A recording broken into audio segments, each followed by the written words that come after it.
pelan mulai berubah ya, terutama saya membaca Al-Quran ini teman-teman yang saya belajar. Saya bilang ya Allah, malu saya kalau kemudian masa sih orang di atas rata-rata atau khalifah ekonominya malah selalu minta terus.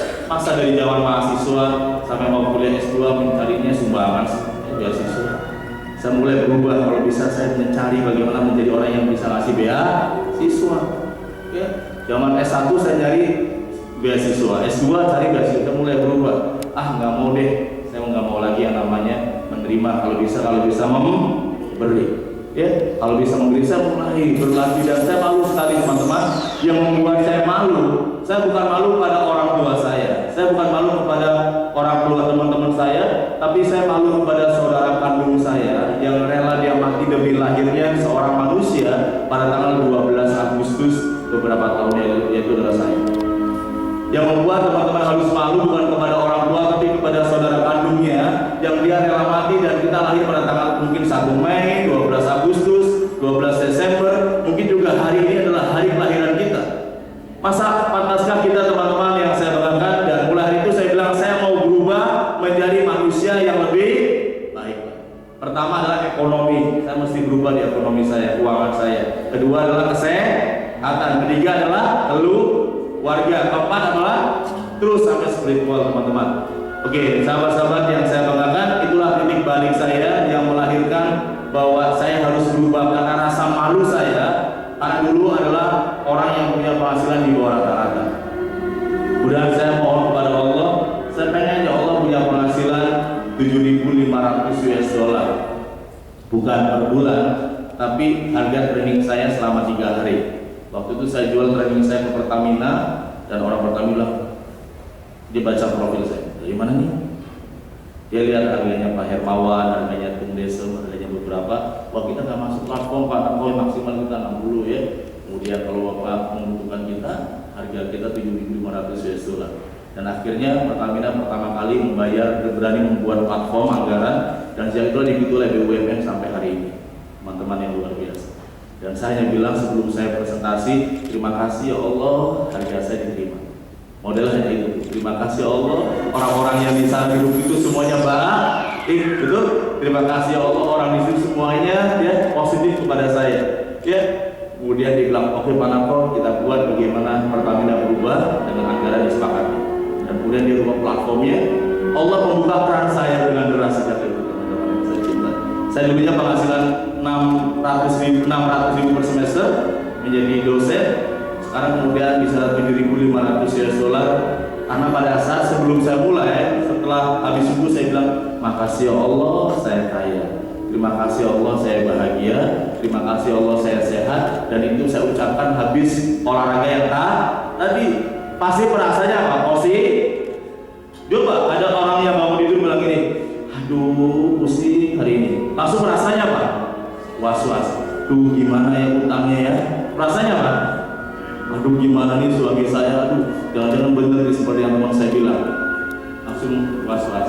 Tapi ada seorang bapak atau ibu yang ngomong gitu, makasih ya Allah, keluarga saya bahagia. Rasanya apa? Tenang. Makasih ya Allah, saya bebas ya, takut atau bebas hutang. Rasanya apa? Bahagia. Itu adalah afirmasi teman-teman yang luar biasa. Oke, kita lihat lagi teman-teman. Anda lihat sama-sama bahwa ini satu aforisme. Orang sukses itu ternyata orang biasa yang punya hati. Itu ada perhatikan, orang sukses yang di mata kita, orangnya menurut Anda seperti apa? Pasti orang biasa. Makannya makan apa? Nasi. Ya, masalahnya ada nggak Bu? Ada. Tantangannya apa? Ada juga. Yang membuat dia luar biasa adalah hati. Ya, saya ingin kenalkan beberapa orang. Ya teman-teman, sahabat-sahabat yang saya banggakan. Ini siapa nih? Ya, orangnya biasa loh, orangnya luar biasa.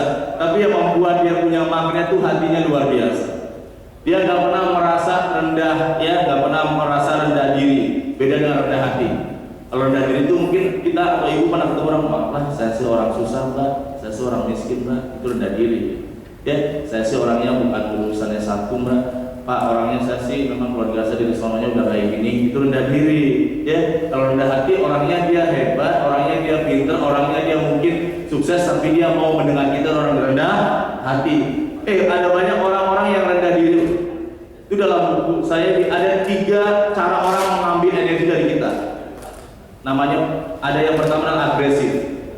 Ada orang yang mungkin kita pernah duduk dengan orang yang kalau duduk sama dia marah terus, habis dimarahin, habis marah pasti apa? Capek, betul? Habis marah pasti bawahnya apa? Ada orang yang mengambil energi dari orang lain dengan cara marah-marah loh, ada. Itu adalah agresif. Tapi ada juga orang yang mengambil energi dari orang lain dengan cara permisif, bulmi. Kelihatannya kasihan sekali. Anda habis ketemu orang kayaknya kasihan, pasti agak lumayan lelah tertarik energinya. Betul?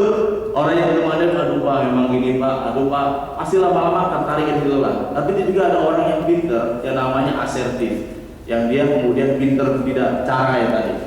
Teman-teman yang saya banggakan, Tukul ini salah satu orang yang biasa, tapi saya dengar dari beberapa orang di sekitar dia bahwa yang membuat dia sukses adalah bukan fisiknya ya, bukan hanya penampilannya, tapi apa? Hatinya luar biasa. Kita lihat sama-sama bagaimana dia pertahankan acaranya sampai hari ini, betul? Ya, acara apa? Bukan Empat Mata. Dulunya ditolak oleh ya komisi penyiaran, tapi orang marketingnya kebetulan Pak Ishadi SK itu alumni saya. Dia bilang kita lagi merapatkan, ada kalimat tambahin aja, bukan. Sekarang kalau Bapak Ibu sekalian lewat ke rumah-rumah atau ruko-ruko, diikuti oleh ruko, bukan tempat tinggal. Pernah lihat nggak?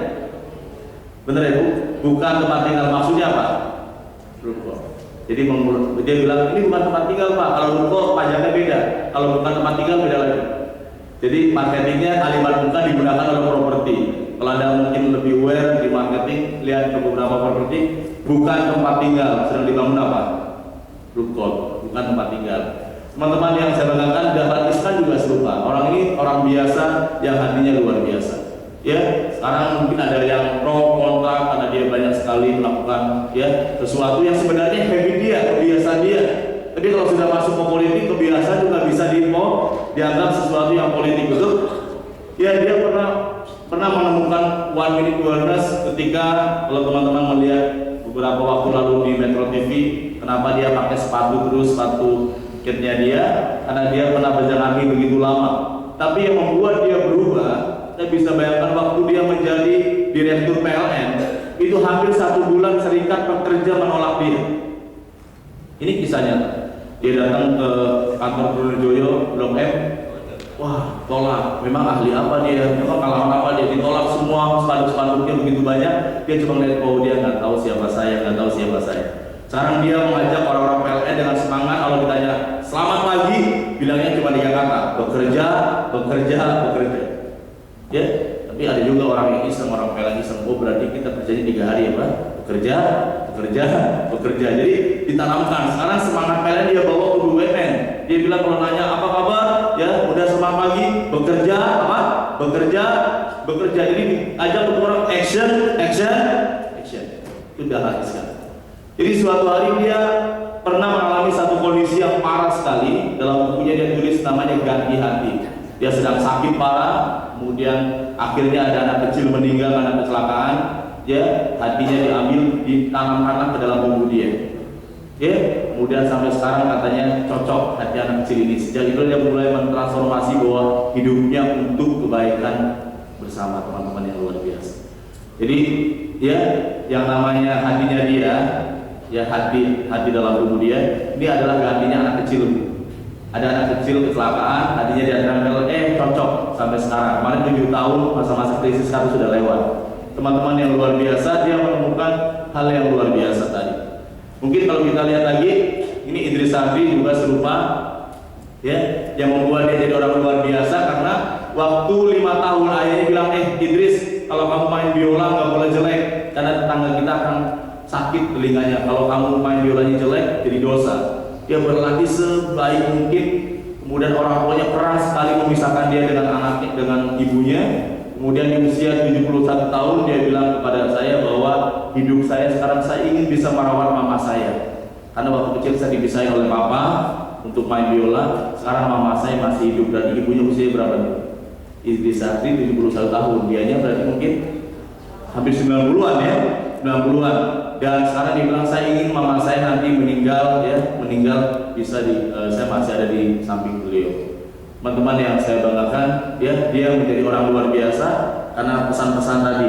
Ya, orangnya biasa, bukan dari keturunan juga orang-orang hebat. Dan mungkin Anda tahu siapa ini, kita lihat. Siapa ayo? Lagunya apa? Alamat palsu. Yang membuat Ayu Ting Ting bisa sukses karena dia memang punya salah satu kebiasaan orang-orang sukses. Ya, kebiasaan sukses itu seperti ini, kisah yang dia ceritakan di media. Saya nggak tahu apakah dia membaca buku Seven Wonders atau bukan, tapi yang dia lakukan adalah pada saat dia masih jadi penyanyi kampung, dia nulis di kertas karton, sukses adalah hak saya, sukses adalah milik saya bisa sukses. Kemudian dia tempel dulu kertas di tembok, plok. Pada saat dia sedang sampai tiduran dia baca, sukses adalah hak saya. Langsung perasaannya apa? Positif. Dia makin tahu, oh, bukan hanya milik orang lain, juga itu milik saya. Itu namanya afirmasi. Ya, dia kata-katanya sukses milik saya. Ini di sini di otak kita ini ada sekitar 100 miliar saraf lipat. Dan dia mau mengontrol dengan kalimat yang positif 100 miliar saraf, dan dia katakan sukses milik siapa? Milik siapa? Coba sekarang saya minta tangannya ke atas dong kayak gini semuanya. Dan Anda ikuti bahwa sukses milik saya seperti ini ya. Semuanya 1, 2, 3. Sukses milik siapa? Milik siapa? Nah, semangat. Milik siapa? Milik siapa? Ayo semuanya 1, 2, 3. Sukses milik siapa? Nah, ini ada Bapak yang ngeliatin. Bapak ikut juga Pak. Tangannya ke atas Pak. Oke, 1, 2, 3. Sukses milik? Milik? Milik? Thank you. Tepuk tangan dong buat kita semua. Jadi orang-orang ini ternyata orang biasa yang hatinya luar biasa ya. Dan teman-teman, sahabat-sahabat yang saya banggakan ya, dalam Seven Wonders kita sendiri ada sahabat-sahabat yang luar biasa. Ini adalah keran, membuka keran. Hidup kita bagikan keran. Jadi buat sahabat-sahabat, bagaimana cara buka keran adalah ini. Kita lihat sama-sama. Ya, kita lihat lagi olahraga, olah pikir dan olah hati, dan melakukan 3S. Ini yang saya pernah bagikan di dalam program kemarin di Metro TV, bahwa untuk mengubah habit kita melakukan 3S. Pertama apa? Sikap. Ada orang yang memang tiap hari auranya tuh bukan aura kasih tapi aura kasihan, ada nggak? Nih aura kasihan ya. Jadi ada aura kasih, ada aura apa? Ini aura kasihan. Ada orang kalau ke kantor dia jalannya habis parkir mobil, jalannya lemes gini. Belum sampai kantor temennya, lagi punya masalah ya. Betul? Orang langsung bisa membaca aura kita, benar nggak? Ya. Kemudian dia di kantor ada masalah, kemudian dia pulang ke rumah jalannya lemes saja. Kemudian kata orang di rumah, jangan ganggu mama ya, dan bapaknya lagi punya masalah ya. Itu adalah aura, ya, aura. Dan ada orang yang kemudian tiap hari dia selalu menebarkan auranya bukan aura kasih tapi aura apa? Aura kasihan ya. Coba saya berikan contoh sederhana. Mana yang manis di sini ya? Nah ini, boleh sini Mas. Tepuk tangan dong. Nah, saya ingin berikan hadiah juga kepada beliau ya. Hadiah DVD buat beliau. Tapi tugas Anda adalah tolong berikan aura kasih kepada semua orang di sini. Aura kasih artinya beliau diminta untuk memberikan senyum dari ujung sini sampai sini, dan semuanya harus terpengaruh oleh beliau, terbawa senyum. Kalau semuanya tersenyum, beliau dapat hadiah DVD ya. Tapi kalau kemudian belum ada senyum, berarti belum berhasil. Dia harus menyebarkan aura apa? Aura apa? Aura kasih. Jangan aura kasih ya. Aura apa? Oke, saya akan minta sahabat saya dari sebelah sini dulu. Oke. Ya, dari pelan-pelan aja Pak Sul. Pak Sul dari ujung sini pelan-pelan Pak Sul terus sampai ke ibu-ibu ya. 1. Ya, enggak usah datang dari sini aja. Jadi Anda di sini kemudian melihat dari jauh, senyumin mereka dari jauh semuanya ya. 1, 2, 3. Kita lihat sama-sama.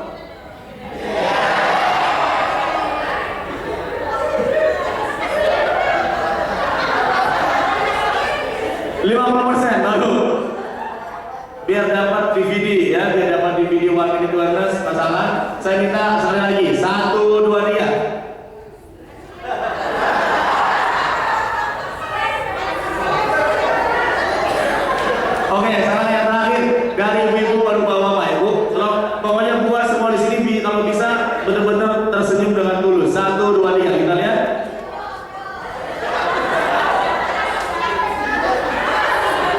Dapat nggak?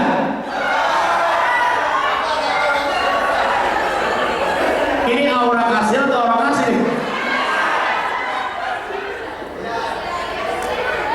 Tapi saya memberikan ini bukan karena kasihan, karena kasih ya. Thank you yang Pak Jul, thank you ya. Jadi ini auranya aura apa? Aura kasih ya, aura kasih. Jadi sukses itu melakukan 3S. Pertama sikap. Saya pernah ada kisah nyata. Saya pernah seorang datang dalam personal coaching dalam training saya, dan dia punya hutang 3,5 miliar. Ibu-ibu usianya 40 tahun. Kebetulan waktu itu dia punya perusahaan dan perusahaannya ini bermasalah dengan mitra bisnisnya. Kemudian setiap hari karena dia punya masalah, punya hutang, kira-kira auranya apa? Cemberut, Bu, pusing, betul? Kemudian anakku gimana caranya biar saya bebas hutang dalam waktu yang terasa? Saya bilang lakukan 3S, Bu. Pertama adalah sikap. Pokoknya ibu sekarang setiap keluar rumah ketemu dengan teman-teman nggak boleh ibu mukanya itu muka yang lagi pusing. Harus auranya apa? Pada saat dia ketemu dengan temannya salaman atau sudah bebas hutang ya? Amin. Sudah enak ya hidupnya? Amin ya. Karena dia selalu apa? Aura. Yang kedua adalah apa? S. Sedekah. Ya. Oke, saya minta buat teman-teman Anda juga, saya ingin berikan satu rahasia bagaimana mengatur keuangan. Ya, Anda boleh ambil pulpen juga, kertas juga, yang ini bisa Anda praktekkan, sesuatu yang sangat positif buat kita semua. Ya, biasanya tadi saya sampaikan bahwa kalau kita menabung, kalau ada apa? Pertanyaannya kadang-kadang ada sisa nggak? Ada, kadang-kadang tapi dikit, kadang-kadang juga nggak ada.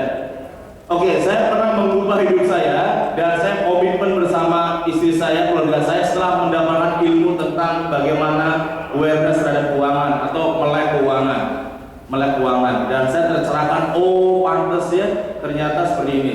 Jadi kalau saya punya penghasilan atau gaji 1 juta atau 2 juta, anggaplah 100%, saya akan potong 10% dulu untuk adalah investasi. 10% untuk investasi dan 10% untuk sedekah. Jadi saya akan bilang kepada keluarga saya bahwa kalau kita punya uang, kita anggap berapa persen? 80%. 10% buat investasi. Investasi maksudnya apa? Coba Anda taruh uang yang tidak pakai ATM. Karena kalau pakai ATM apa, Bu?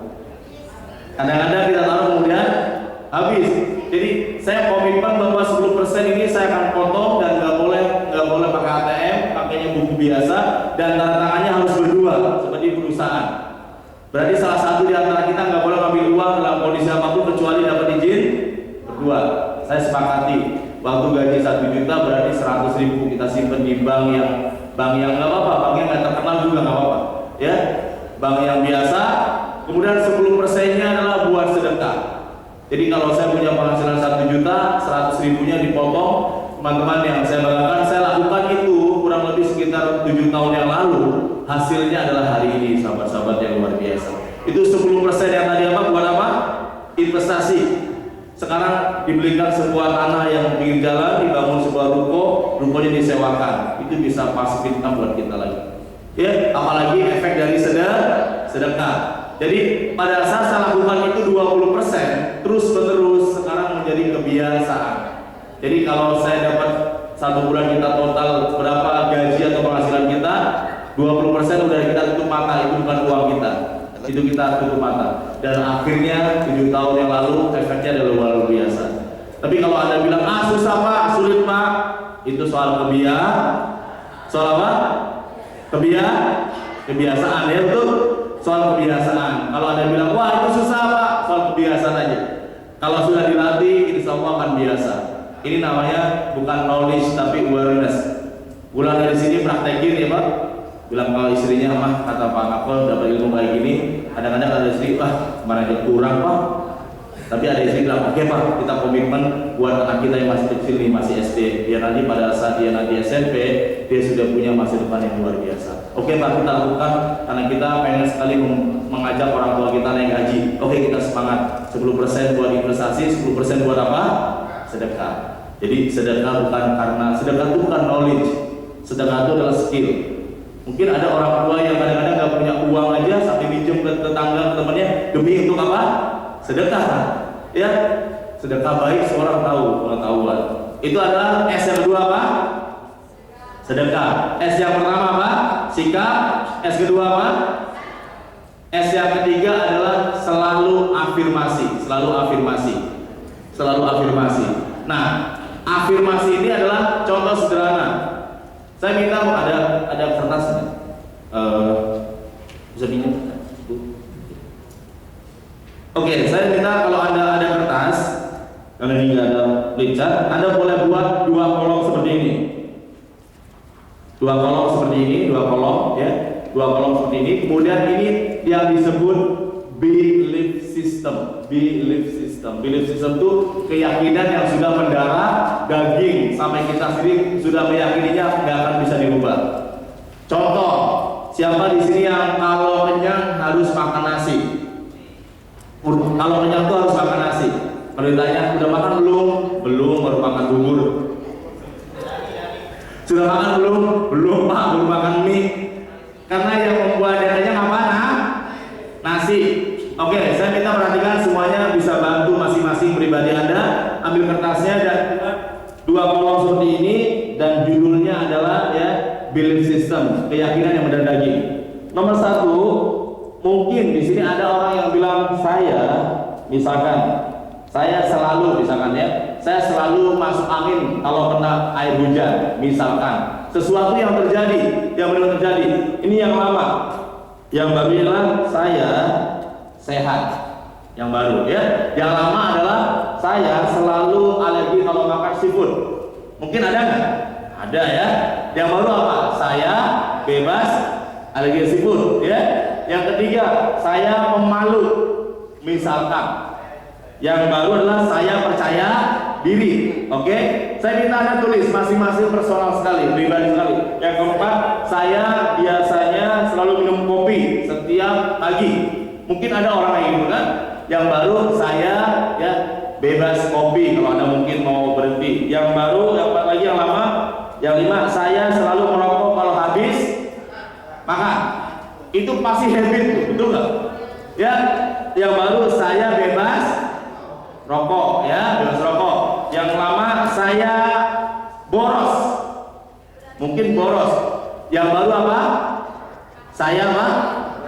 Ya, yang saya hemat, ya. Kemudian mungkin saya di sini apapun. Saya pernah ada seorang yang dia bilang, Pak, setiap usaha saya selalu gagal. Ditulis saya, ya. Yang baru setiap usaha saya selalu apa? Berhasil. Saya gampang sakit. Yang baru apa? Saya.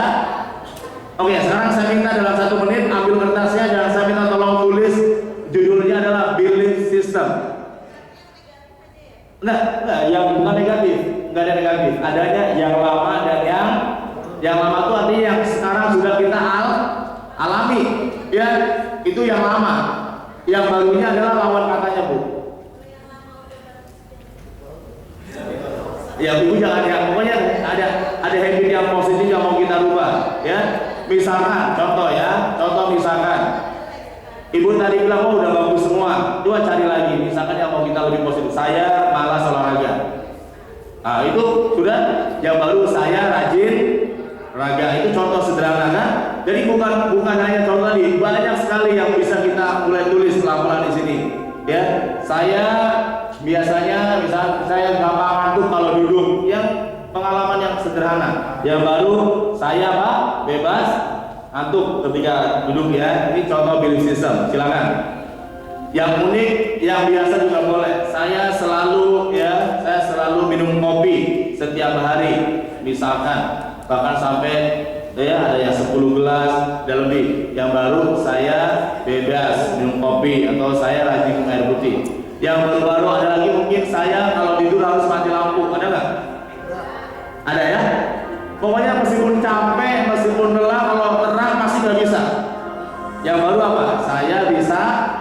tidur dengan mati, dengan terang ya. Kemudian yang lama misal saya sulit tersenyum. Yang baru apa? Saya mudah tersenyum ya. Yang lama misalkan saya gampang sakit pilek tiap bulan. Yang baru saya bebas sakit. Itu adalah belief system, keyakinan yang sudah mendarah daging. Keyakinan yang sudah mendarah daging adalah belief system, teman-teman, sahabat-sahabat yang saya banggakan. 1, 2, 3. Pada saat kita tes, banyak sekali. Ada 1 boleh, 2 boleh, 3 juga boleh. Silakan. Pokoknya yang dialami, tidak dibuat-buat. Saya harus makan nasi baru kenyang. Ya. Sudah makan mie, makan apa? Bubur. Makan apapun belum nendang kalau belum makan apa?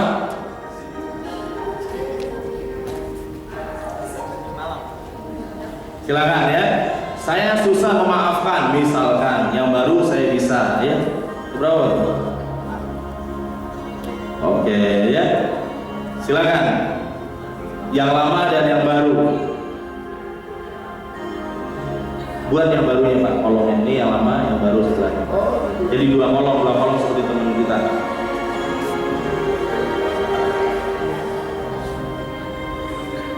Yang baru dan yang lama.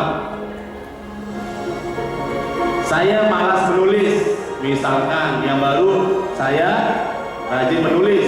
Atau mungkin Anda di sini Pak, saya nggak biasa baca buku Pak, malas kalau baca buku. Saya malas membaca. Yang baru saya rajin. Anda tulis dulu, itu namanya belief system. Ya, saya susah mengatur keuangan. Yang baru saya bisa mengatur. Oke, sekarang tambahkan lagi. Mungkin anak Anda lagi kurang sehat ya. Anak saya lagi sakit. Yang baru anak saya sehat ya. Mungkin di sini ada orang tua sedang sakit, maka kita tulis yang baru apa? Orang tua saya sehat ya. Itu adalah terus silakan masih ada ya. Mungkin ibunya sedang sakit diabetes di rumah saat ini. Anda melihat langsung dan menjadi belief system bahwa diabetes adalah keturunan.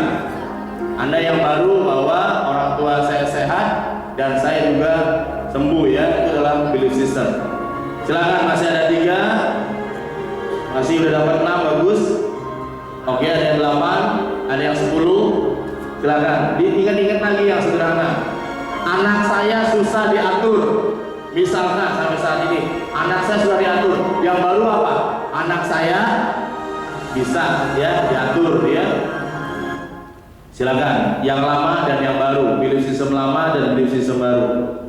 Saya misalkan malas, di sana yang lama. Yang baru saya apa? Rajin. Itu adalah belief system, teman-teman, sahabat-sahabat yang luar biasa. Keyakinan yang mendarah daging. Kita sendiri meyakininya seolah-olah sulit. Silakan. Oke, cukup. Unik-unik ya? Unik-unik. Pernah ada